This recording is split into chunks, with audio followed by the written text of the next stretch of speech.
Hello everyone, स्वागत है education world by are में।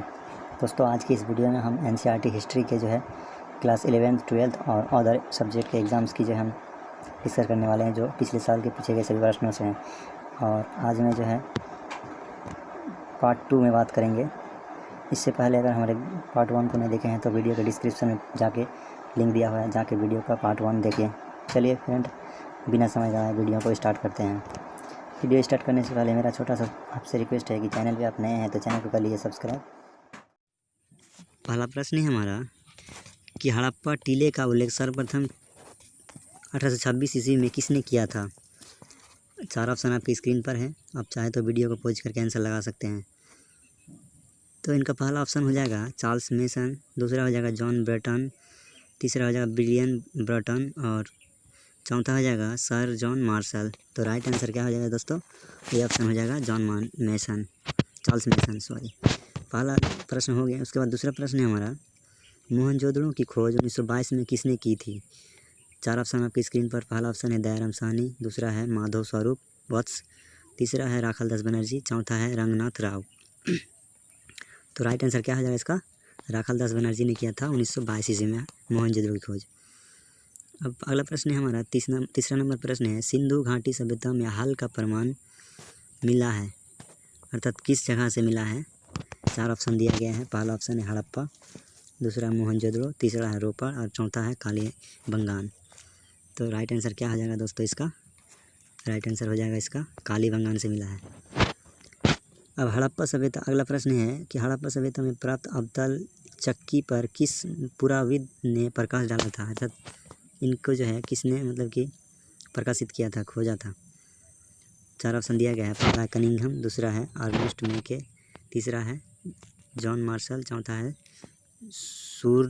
सूरजभान। तो राइट आंसर क्या हो जाएगा दोस्तों इसका? अर्नेस्ट मेके ने इसमें जो है पुरातात्विक प्रकाशित डाला था। 5 नंबर प्रश्न की ओर बढ़ते हैं। 5 नंबर प्रश्न है हमारा, सिंधु घाटी के निवासी को किस धातु का ज्ञान नहीं था, अर्थात इनमें से कौन सा धातु को जो है वो उस धातु से मतलब परिचित नहीं थे, अपरिचित थे। पहला है सोना, दूसरा है चांदी, तीसरा है लोहा, चौथा है तांबा। तो राइट आंसर क्या हो जाएगा इसका? वो जो लोहा से जो अपरिचित थे। अगला प्रश्न है हमारा, मोहनजोदड़ो किस भाषा का शब्द है, अर्थात मोहनजोदड़ो जो बना है किस भाषा से। पहला ऑप्शन है हिंदी, दूसरा है सिंधी, तीसरा है उर्दू, चौथा है फारसी। तो राइट आंसर क्या हो जाएगा इसका? सिंधी भाषा का अर्थ है। अगला प्रश्न है हमारा, कालीबंगान स्थित है, कालीबंगान कहाँ स्थित है, वर्तमान में अभी कहाँ स्थित है, ये बात बताना। तो अभी क्या है? सिंध में पहला ऑप्शन है, दूसरा है बंगाल में, तीसरा है उत्तर प्रदेश और चौथा है राजस्थान। तो राइट आंसर क्या हो जाएगा इसका? अभी वर्तमान में राजस्थान में है। ये प्रश्न दोस्तों बहुत ही वीवीआई है, यहाँ देख सकते हैं बिहार बोर्ड में एग्जाम में पूछे गए हैं और ये भी पूछे गए हैं, सारे जो है प्रीवियस ईयर के प्रश्न लाए हैं। अगला प्रश्न है हमारा कि राय बहादुर दयाराम साहनी ने कहाँ उत्खनन करवाया था, अर्थात एक उत्खनन करता है जो कि इसका नाम राय बहादुर साहनी है, ये कहाँ पे उत्खनन करवाया था। 4 ऑप्शन देख पा रहे हैं। पहला ऑप्शन है मोहनजोदड़ो में, दूसरा हड़प्पा, तीसरा लोथल और चौथा है कालीबंगान। राइट आंसर क्या हो जाएगा? हड़प्पा बी में, ऑप्शन बी हो जाएगा राइट आंसर सही। निम्नलिखित में हिंदू देवताओं में कौन सा जो है सिंधु सभ्यता का प्रमुख देवता था। 4 ऑप्शन दिए गए हैं। पहला गणेश, दूसरा है शिव, तीसरा है विष्णु, चौथा है वरुण। तो राइट आंसर क्या हो जाएगा इसका? शिव ने किया था। अगला प्रश्न है हमारा कि सिंधु घाटी सभ्यता किसके समकालीन नहीं मानी जाती है, मतलब कौन सी सभ्यता के समकालीन नहीं मानी जाती है। चीन की सभ्यता, मिस्र की सभ्यता, मेसोपोटामिया की सभ्यता और क्रीट की सभ्यता। तो राइट आंसर क्या हो जाएगा इसका? डी ऑप्शन हो जाएगा क्रीट की सभ्यता। अगला प्रश्न नंबर 11 है कि हड़प्पा सभ्यता किस युग की सभ्यता है। 4 ऑप्शन दिए गए हैं। पहला है पूर्व पाषाण युग, दूसरा है नव पाषाण युग, तीसरा है लौह युग और चौथा है कांस्य युग। दोस्तों, इस प्रश्न को जो है कई बार रिपीट किया गया है, देख सकते हैं यहाँ पे बिहार बोर्ड 2010, 2014 और 18 आने वाले एग्जाम में भी पूछने की संभावना है। तो इसका आंसर क्या हो जाएगा दोस्तों? डी ऑप्शन हो जाएगा कांस्य युग की सभ्यता मानी जाती है। 12 नंबर प्रश्न है हमारा कि हड़प्पा सभ्यता का सबसे बड़ा नगर कौन सा है, अर्थात बड़ा नगर कौन सा था। पहला है मोहनजोदड़ो, दूसरा है कालीबंगान, तीसरा है लोथल, चौथा है रंगपुर। ये भी प्रश्न जो है दोस्तों कई बार रिपीट किए गए, यहाँ देख पा रहे हैं 2017, 12, 2010 और कई बार पूछे भी जा चुके हैं, जो कि अपडेट नहीं है अभी। आने वाले एग्ज़ाम में ये भी प्रश्न जो है रिपीट होने की संभावना है। तो वीडियो को जो है शुरू से लेकर लास्ट तक देखते रहें और अपने दोस्तों को भी शेयर करें। तो इसका ऑप्शन क्या हो जाएगा दोस्तों? पहला ऑप्शन हो जाएगा मोहनजोदड़ो, राइट आंसर। अगला नंबर है हमारा 13 नंबर। पुरातत्व के अंतर्गत निम्न में कौन सा एक नहीं है? अर्थात पुरातत्व में कौन सा एक नहीं आता है? पहला है साहित्य, दूसरा है सिक्का, तीसरा है अभिलेख, चौथा है भनावेश। तो इसका राइट आंसर क्या हो जाएगा? साहित्य जो है पुरातत्व के अंतर्गत नहीं आते हैं। अगला प्रश्न है हमारा, कलकत्ता में एशियाटिक सोसाइटी की स्थापना किसने की थी? 4 ऑप्शन देख पा रहे हैं। पहला प्रश्न ऑप्शन है कनिंघम, दूसरा है फ्लीट, तीसरा है डी सीसर का और चौथा है विलियम जोन्स। तो इसका राइट आंसर जो हो जाएगा चौथा number option D option right. अब बढ़ते हैं अगला प्रश्न की ओर। अगला प्रश्न है हमारा 15 नंबर प्रश्न है हमारा कि हड़प्पा सभ्यता का प्रशासन था, अर्थात शासन व्यवस्था कैसी थी हड़प्पा सभ्यता में? राजतंत्रात्मक था, लोकतंत्रात्मक या नगर पालिका जैसे या गणतंत्रात्मक? तो राइट आंसर इसका हो जाएगा अगर तो ये नगर पालिका जैसा था, नगर के जैसा था, क्योंकि नगरीय सभ्यता में जोड़ा जाता है हड़प्पा सभ्यता को। अगला प्रश्न है हमारा कि पहली बार हड़प्पा को किस वर्ष उत्खनन किया गया था? पहला 1921, दूसरा है 1924, तीसरा 1927, चौथा है 1930। तो इनका राइट आंसर जो होगा 1921 में जो है पहला हड़प्पा को खोजा गया था, बाद में फिर मोहनजोदड़ो को। 17 नंबर आंसर की ओर बढ़ते हैं। सिंधु सभ्यता में जो है गोदीपाड़ा कहाँ मिला था? अर्थात गोदीपाड़ा एक स्थान है जो कि किस नगर से प्राप्त हुआ था? पहला ऑप्शन हो जाएगा कालीबंगान, दूसरा रोपड़, तीसरा हो जाएगा बनवाली और चौथा हो जाएगा लोथल। तो राइट आंसर इसका क्या हो जाएगा? लोथल में जो है गोदीपाड़ा स्थान जो है मिला था। और अगला नंबर प्रश्न की ओर बढ़ते हैं। प्रश्न नंबर है हमारा 18 नंबर प्रश्न, सिंधु सभ्यता में नृत्य करती हुई लड़की की मूर्ति जो है कहाँ से मिली थी, मतलब कौन से स्थान से? पहला है लोथल, दूसरा है हड़प्पा, तीसरा है मोहनजोदड़ो और चौथा है मांदा। तो राइट आंसर जो हो जाएगा इसका दोस्तों हो जाएगा सी ऑप्शन मोहनजोदड़ो से। अब अगला प्रश्न है हमारा 19 नंबर, मोहनजोदड़ो किस नदी के किनारे स्थित है? पहला है सतलज, दूसरा है सरस्वती, तीसरा है रावी और चौथा हो जाएगा सिंधु। तो मोहनजोदड़ो जो है सिंधु नदी के स्थान मतलब कि निकट विकसित हुआ था। बढ़ते हैं अगला नंबर प्रश्न की ओर। अगला नंबर प्रश्न है हमारा 20 नंबर प्रश्न है, हड़प्पा सभ्यता भारत के किस भाग में विकसित हुआ था? किस मतलब की दिशा में? दक्षिण दिशा पहला ऑप्शन है, दूसरा है पूर्वोत्तर, तीसरा है पश्चिमोत्तर, चौथा है मध्यस्थल।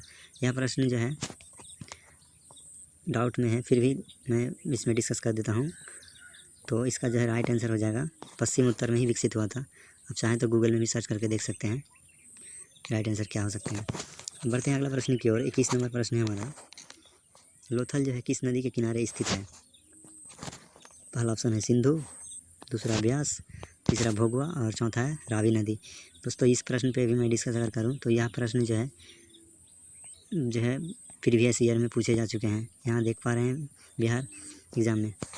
तो इसका जो है राइट आंसर हो जाएगा ये जो होता लोथल भोगवा नदी के किनारे स्थित था। अब बढ़ते हैं प्रश्न नंबर, अगला प्रश्न है हमारा 24 नंबर प्रश्न पे बढ़ते हैं। कुछ प्रश्न छूट गए हालांकि, इसलिए माफ़ी चाहता हूँ। राखालदास बनर्जी को मोहनजोदड़ो के अवशेष किस वर्ष मिले हैं? 1920, 1921, 1922 या 1923? यह भी प्रश्न बहुत इंपॉर्टेंट है दोस्तों, प्रीवियस ईयर के प्रश्न है ये भी। तो इनका राइट आंसर अगर होगा तो वो सही होगा ऑप्शन नंबर सी, 1922 में हुआ था मोहनजोदड़ो की खोज। और हड़प्पा की सभ्यता अगर हड़प्पा स्थान की अगर बात करें तो 1921 में हुआ था खोज। अब बढ़ते हैं अगला प्रश्न की ओर। अगला प्रश्न है, सिंधु सभ्यता में विशाल स्नानागार अवशेष जो है कहाँ से मिला? मतलब कौन से स्थान से जो स्नानागार प्राप्त हुआ था वो बाथरूम वह कहा जाता है, कहाँ से हुआ था? तो वहाँ जो है वह स्थान जो हो जाएगा ऑप्शन बी ऑप्शन मोहनजोदड़ो से प्राप्त हुआ था, बड़ा स्नानागार। अगला प्रश्न की ओर चलते हैं। 26 नंबर पे मैं डिस्कस नहीं करने वाला हूँ, हालांकि ये प्रश्न थोड़ा अलग टाइप के हैं। 27 नंबर की ओर चलते हैं। सिंधु सभ्यता की जुड़वा राजधानी क्या थी? सिंधु सभ्यता की जुड़वा राजधानी कौन सी थी? अर्थात पहला ऑप्शन है मोहनजोदड़ो चंद्रहुजड़ो या हड़प्पा लोथल या हड़प्पा मोहनजोदड़ो या लोथल कालीबंगान। तो इनका राइट आंसर जो हो जाएगा हड़प्पा और मोहनजोदड़ो, ये जो था जुड़वा राजधानी, मतलब जुड़वा राजधानी था। अब अगला प्रश्न की ओर आगे बढ़ते हैं। प्रश्न नंबर 28 नंबर है, हड़प्पा किस नदी के किनारे अवस्थित है? पहले ही मैंने डिस्कस किया हूँ इस क्वेश्चन पे, ये कुछ प्रश्न रिपीट हुआ है, यहाँ देख पा रहे हैं, ये भी प्रीवियस ईयर के प्रश्न हैं और पूछे जा चुके प्रश्न हैं। तो हड़प्पा जो है किस नदी के किनारे स्थित था? सिंधु नदी या ब्यास नदी या सतलज, तो या रावी नदी। तो इनका राइट आंसर जो होगा डी हो जाएगा, रावी नदी के किनारे। अब अगला प्रश्न की ओर आगे बढ़ते हैं। लोथल कहाँ स्थित है, अर्थात वर्तमान में है अभी कहाँ? पहला ऑप्शन है गुजरात, दूसरा है पश्चिम बंगाल, तीसरा है राजस्थान, चौथा है पंजाब। देख पा रहे हैं दोस्तों, ये प्रश्न भी इम्पोर्टेंट है, ये पूछे जा चुके प्रश्न हैं।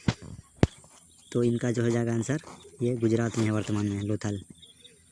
बढ़ते हैं प्रश्न नंबर 30 की ओर। 30 नंबर प्रश्न है हमारा, हड़प्पा का उत्खनन किया था अर्थात किसके द्वारा किया गया था? पहला ऑप्शन है जॉन मार्शल, अर्थात दूसरा ऑप्शन है आर डी बनर्जी, तीसरा है दयाराम साहनी, चौथा है SR राव।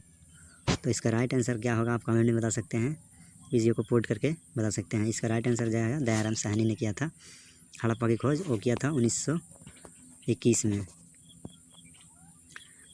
अब 31 नंबर प्रश्न की ओर बढ़ते हैं। 31 नंबर प्रश्न है, भारतीय पुरातत्व का पिता किसे कहा जाता है?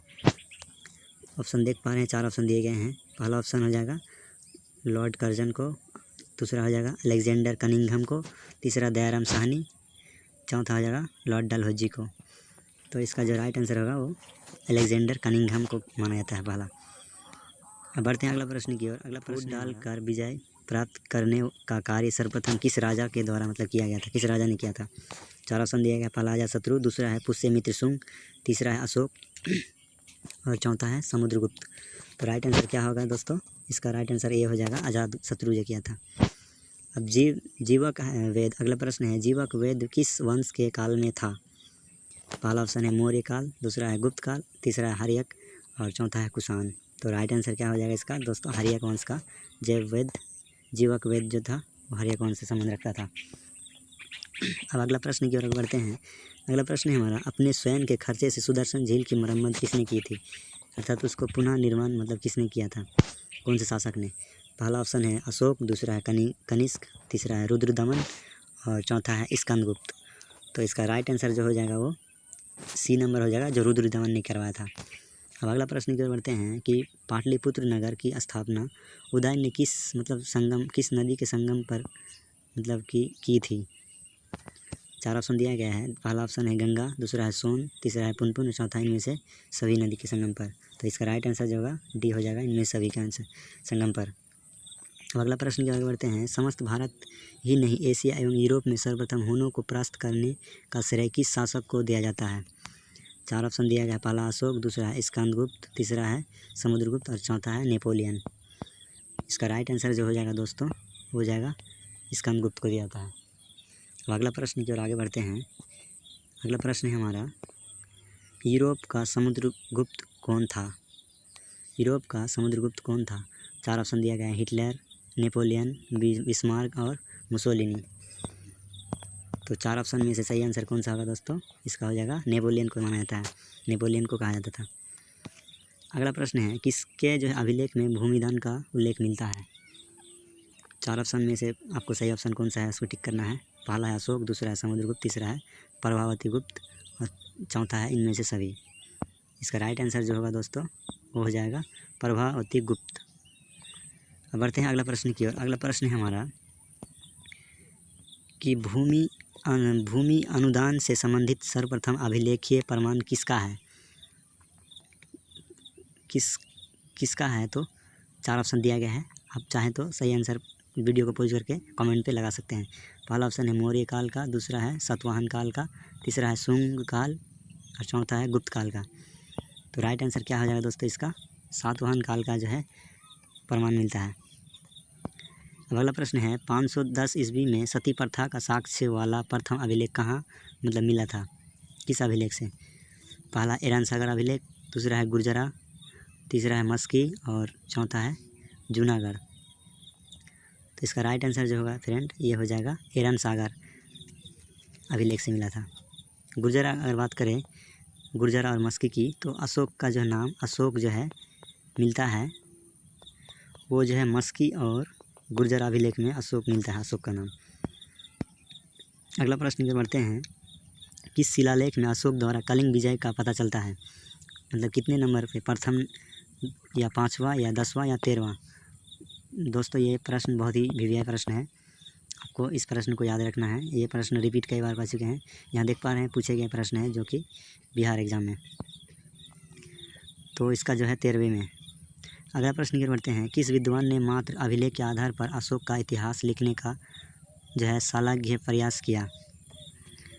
4 ऑप्शन दिए गए हैं, विसेंट विस्मिथ, दूसरा है जेम्स प्रिंसेप, तीसरा है जो है काशी प्रसाद जायसवाल और चौथा है देवदत्त रामकृष्ण भंडारकर। तो राइट आंसर क्या हो जाएगा दोस्तों? डी हो जाएगा, देवदत्त कृष्ण भंडारकर। बढ़ते हैं अगला प्रश्न की ओर, मौर्य कला का जो है निम्न में कौन सा सर्वाधिक महत्वपूर्ण नमूना है? 4 ऑप्शन दिए गए हैं, पहला है चैत्य, दूसरा है स्तूप, तीसरा है गुहा वास्तुकला और चौथा है स्तंभ। तो मौर्य कला में जो है स्तंभ का जो है सबसे पहला जिक्र किया गया है। अब करते हैं अगला प्रश्न की ओर, इंडिका की रचना किसने की है? अर्थात इंडिका जो है एक पुस्तक लिखी गई है किसके द्वारा? ये प्रश्न दोस्तों कई सारे बोर्ड द्वारा पूछे गए हैं, बिहार बोर्ड में कई बार 3 से 4 से 5 बार भी रिपीट कर चुके हैं। तो इसका राइट आंसर क्या आ जाएगा? कौटिल्य या मेगस्थनीज या अलबरूनी या इत सिंह। तो राइट आंसर हो जाएगा इसका मेगस्थनीज के द्वारा किया गया था इंडिका की रचना। अगला प्रश्न है हमारा, प्रयाग प्रशस्ति की रचना किसने की थी, अर्थात किसने की है? पहला है कालिदास, दूसरा है वनभट्ट, तीसरा हरिसेन, चौथा है पतंजलि।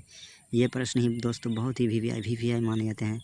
इसको जो है 1 2 3 4 5 आने वाले एग्ज़ाम में भी पूछने की संभावना है, तो इसको बहुत ही मतलब कि फोकस करें दोस्तों, इस प्रश्न को याद रखने की कोशिश करें। तो इसका क्या हो जाएगा आंसर? इसका आंसर हो जाएगा हरिसेन ने, प्रयाग प्रशस्ति की रचना हरिसेन। बढ़ते हैं अगला प्रश्न की ओर, कि गुप्तों के काल में कौन सी चीनी यात्री भारत आया था? गुप्त के समय मतलब गुप्त समय में, गुप्त शासनकाल में कौन सा जो है चीनी यात्री भारत पर मतलब आया था? ये भी प्रश्न दोस्तों मोस्ट इंपॉर्टेंट प्रश्न है, यहाँ पे देख पा रहे हैं बिहार एग्जाम में पूछे गए हैं। तो 4 ऑप्शन में से पहला ऑप्शन है हेनसंग, दूसरा है फयान, तीसरा है इंगित सिंह, चौथा है वांग हेन से।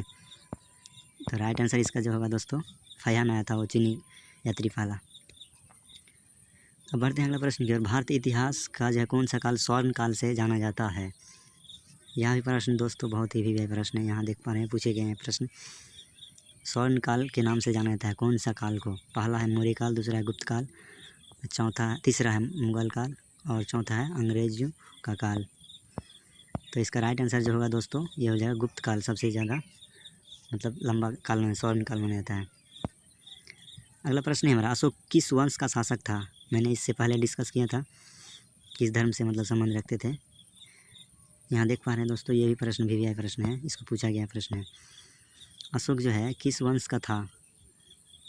नंद वंश, मौर्य वंश, शैव वंश या पाल वंश?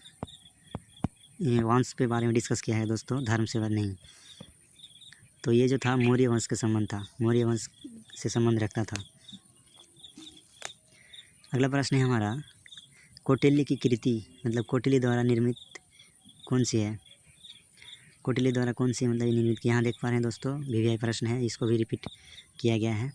तो कौटिल्य पहला ऑप्शन है मेघदूत, दूसरा है अर्थशास्त्र, दूसरा है मालविकाग्नि मित्र, चौथा है ऋतु संहार। तो राइट आंसर जो होगा कौटिल्य द्वारा अर्थशास्त्र को जो लिखा गया था। कौटिल्य कहे या विष्णुगुप्त कहे या चाणक्य कहे, एक ही नाम होगा, वो अर्थशास्त्र। अगला प्रश्न है कि मेगस्थनीज भारत में किसके दरबार में आया था? तो इनका राइट आंसर जो हो जाएगा दोस्तों वो आया था चंद्रगुप्त मौर्य के दरबार में। अब बढ़ते हैं अगला प्रश्न की ओर।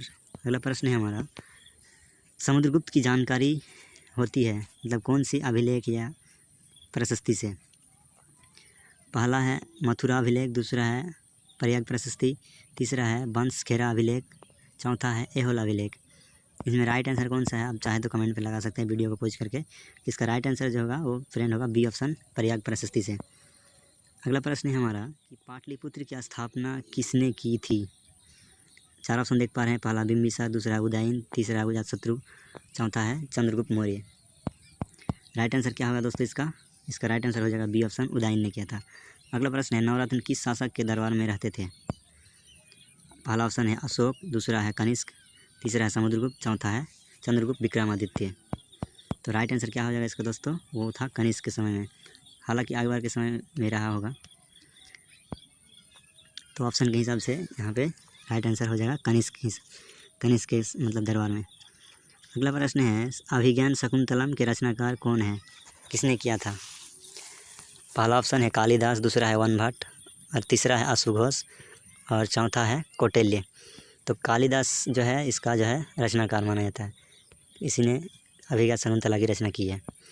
अगला प्रश्न है पर्याय प्रशस्ति का संबंध किस गुप्त शासक से है। पहला ऑप्शन है चंद्रगुप्त प्रथम, दूसरा है समुद्रगुप्त, तीसरा है स्कंदगुप्त, और चौथा है चंद्रगुप्त विक्रमादित्य। इसका राइट आंसर होगा दोस्तों हो जाएगा बी ऑप्शन, समुद्रगुप्त के साथ। अगला प्रश्न की ओर बढ़ते हैं। अगला प्रश्न है हमारा कि प्राचीन भारत में अभिलेख की शुरुआत किस शासक ने करवाया था। अभिलेख की अगर बात करें दोस्तों तो इसका राइट आंसर हो जाएगा अभिलेख में अशोक ने करवाया था पहला। अगला प्रश्न है हमारा किस शासक को प्रियदर्शी कहा जाता है।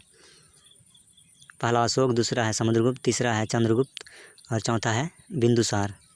तो अशोक प्रियदर्शी के नाम से आप लोग तो ज़रूर सुने होंगे दोस्तों, वो जो है प्रियदर्शी अशोक को कहा जाता है। अगला प्रश्न है हमारा कि मौर्य काल में टकसाल का प्रधान कौन था। टकसाल के जो प्रधान होते थे वो कौन होते थे। 4 ऑप्शन दिया गया है। पहला ऑप्शन है कोषाध्यक्ष, मुद्राध्यक्ष, पाण्याध्यक्ष, और चौथा है लक्षणाध्यक्ष। तो मौर्य काल में टकसाल का प्रधान जो होगा आंसर हो जाएगा डी ऑप्शन, लक्षणाध्यक्ष। अगला प्रश्न है पतंजलि के महाभाष्य में से किसकी जो है जानकारी मिलती है। महाभाष्य से किस काल की जानकारी मिलती है अर्थात। पहला है मौर्य काल की, दूसरा है गुप्त काल की, तीसरा है कुषाण, चौथा है इनमें सभी। यह प्रश्न दोस्तों बहुत ही वीवीआई प्रश्न है, ये जो है बिहार एग्जाम में पूछे गए हैं। राइट आंसर जो होगा वो हो जाएगा मौर्य काल की जो है जानकारी मिलती है। अगला प्रश्न है धम्म महामंत्रों को किसने नियुक्त किया था। आपको याद होगा दोस्तों मैंने इससे पहले भी प्रश्न से डिस्कस किया हूँ, और ये प्रश्न बहुत ही वीवीआई है। आपको पता होगा मैंने अशोक का धम्म पर जिक्र किया था, तो ये जो है धम्म महामंत्र की अगर बात किया तो ये अशोक पे आंसर सीधा आ जाना है डायरेक्ट। अगला प्रश्न है अर्थशास्त्र एवं इंडिका से किस राजवंश के बारे में जानकारी मिलती है। अर्थशास्त्र से जो है और इंडिका से वो किस काल के राजवंश के बारे में। पहला है मौर्य काल, दूसरा है गुप्त काल, तीसरा है कुषाण, और चौथा है सातवाहन। तो राइट आंसर हो जाएगा मौर्य काल की जो है जानकारी मिलती है। अगला प्रश्न है हमारा एलोरा में कैलाश मंदिर किस राजवंश ने निर्मित करवाया था। पहला है चोल वंश, किस राजवंश की बात की है पल्लव, तीसरा है चालुक्य, और चौथा है राष्ट्रकूटों ने। तो एलोरा कैलाश मंदिर का अगर निर्माण की बात करें तो राष्ट्रकूटों द्वारा निर्माण किया गया था। अगला प्रश्न है 16 महाजनों में सबसे शक्तिशाली महाजन पद कौन सा है। पहला है मगध, दूसरा है अवंती, और तीसरा है कौशल, और चौथा है गंधार।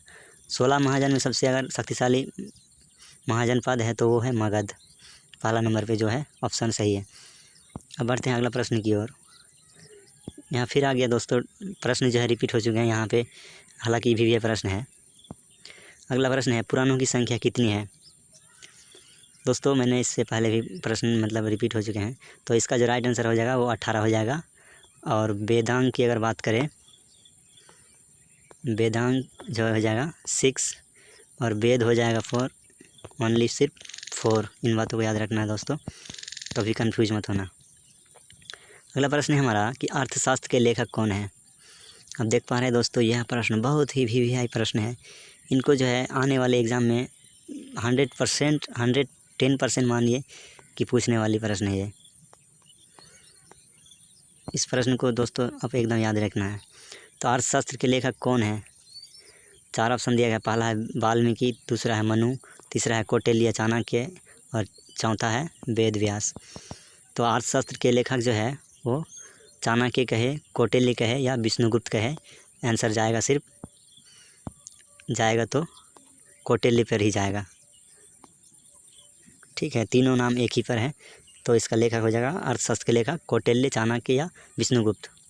अगला प्रश्न है, वज्जी को सामाजिक ग्रंथों में क्या कहा जाता गया था, मतलब क्या कहा गया है। यह भी प्रश्न जो है दोस्तों वीवीआई प्रश्न है।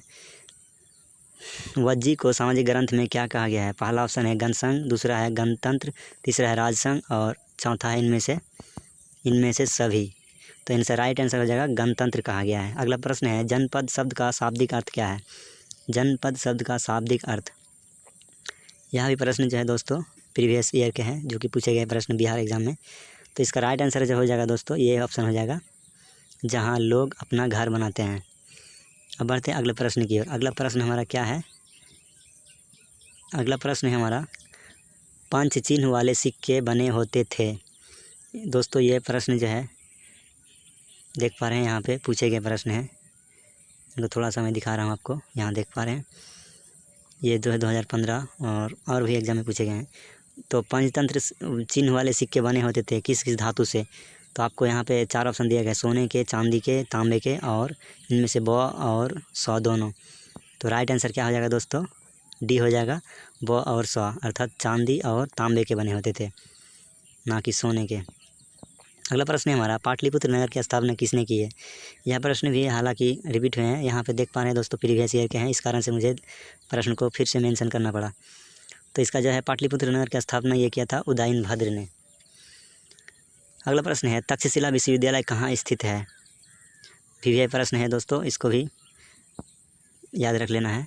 तक्षशिला विश्वविद्यालय कहाँ स्थित है। पहला ऑप्शन है पाकिस्तान, दूसरा है बांग्लादेश, तीसरा है भारत और चौथा है वर्मा। तो राइट आंसर अभी जो है वर्तमान में पाकिस्तान में स्थित है तक्षशिला विश्वविद्यालय। अगला प्रश्न है, फैहान किसके शासन काल में भारत आया था। फैहान जो था किस शासक के काल में मतलब भारत आया था। पहला है समुद्रगुप्त, दूसरा है रामगुप्त, तीसरा है चंद्रगुप्त द्वितीय और चौथा है स्कंदगुप्त। तो राइट आंसर जो होगा इसका दोस्तों ये हो जाएगा चंद्रगुप्त द्वितीय के समय में आया था। अगला प्रश्न है हमारा, भारत का नेपोलियन किस शासक को कहा जाता है। पहला ऑप्शन है अशोक, दूसरा है समुद्रगुप्त, तीसरा है अकबर, चौथा है चंद्रगुप्त मौर्य। तो राइट आंसर क्या होगा दोस्तों, आप चाहें तो कमेंट पे हमें लगा सकते हैं आंसर, सही आंसर क्या होगा। तो राइट आंसर हो जाएगा इसका बी ऑप्शन हो जाएगा सही आंसर। अब बढ़ते हैं अगला प्रश्न की ओर। अगला प्रश्न है हमारा, कनिष्क का राज्यारोहण कब हुआ था, मतलब कि कनिष्क का राज्य मतलब कि अपना जो है साम्राज्य का मतलब स्थापित किया था। पहला ऑप्शन है 48, दूसरा है 78, तीसरा है 88 ईस्वी और चौथा है 98 ईस्वी। तो राइट आंसर क्या होगा दोस्तों, इसका 78 आंसर हो जाएगा राइट आंसर। अब बढ़ते हैं अगला प्रश्न की ओर। मौर्य साम्राज्य का प्रथम शासक कौन था, अर्थात मौर्य साम्राज्य की जो स्थापना हुआ था उसका शासक पहला स्थापना करने वाला कौन था। तो मौर्य साम्राज्य का अगर बात करें, पहला ऑप्शन है विष्णुगुप्त बिंदुसार बी ऑप्शन हो जाएगा चंद्रगुप्त मौर्य, तीसरा हो जाएगा अशोक और चौथा हो जाएगा महेंद्र। तो इसका राइट आंसर जो होगा वो मौर्य साम्राज्य की स्थापना का जो जाएगा चंद्रगुप्त मौर्य को जाएगा। यह प्रश्न जो है अदर वर्ड में पूछे गए हैं, हालांकि वीवीआई प्रश्न है। अंतिम प्रश्न की ओर चलते हैं आगे दोस्तों। लास्ट प्रश्न है हमारा, मेगास्थनीज कौन था, यात्री था या व्यापारी था या राजदूत था या गुलाम था। तो 4 ऑप्शन में से सही ऑप्शन कौन सा है, आप इनका जो हमें कमेंट में बताइए, मैं इसका आंसर का आपका आंसर का वेट करूँगा। तो राइट आंसर जो है दोस्तों आप अपने ईमानदारी से बताएंगे। तो हेलो दोस्तों, आज जो है मैं पार्ट 2 लेके आया था, आने वाले वीडियो में मैं पार्ट जो है 3 लाने वाला हूँ। सो वीडियो को जो है फ्रेंड अपने दोस्तों के साथ शेयर करें, सभी व्हाट्सएप ग्रुपों में शेयर करें, अधिक से अधिक वीडियो को लाइक भी करें। चलिए दोस्तों, चैनल पे अगर नए हैं आप तो चैनल को सब्सक्राइब कर दें और बेल आइकन को भी प्रेस कर दें। आने वाले वीडियो दोस्तों इससे भी इंटरेस्टिंग होने वाली वीडियो है। तो फिलहाल इस वीडियो में यहीं तक, धन्यवाद।